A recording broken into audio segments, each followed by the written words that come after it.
Commandant Baoba na Sociat Kingabwade na commune ya Limete azali kokoba se kokoba ko démanteler bilenge nyonso to ba ekiri ya bakuluna oyo bazali konyoko la population na ndenge bozali komwana bilili ekiri ba ekiri oyo ye azwaki bango bazali kosala mosala mabe population atondisamaki na sengo na mosala oyo Sociat na bango ya Kingabwade bazali kosala tango nyonso pona kokengela bango elongo na biloko na bango na kati ya ndako bakote ninga 3e babuki fenêtre bakoti kaka saki ya mbongo azie eloko mosusu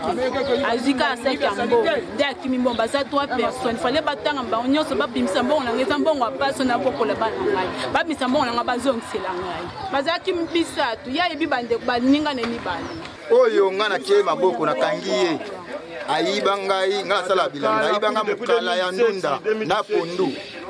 nakanga ye na masa na ye zulu natika bango na la police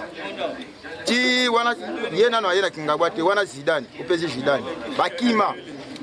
natiki dernièrement awoti ko yiba nga lisusu biloko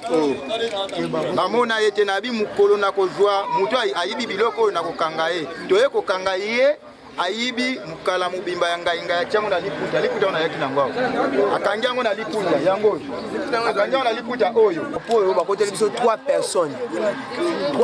vraiment na 3e du matin to na maison masa na ngai bakote biso 3 personnes tia ba téléphone ba tu ba biloko ba toki na kati ya maison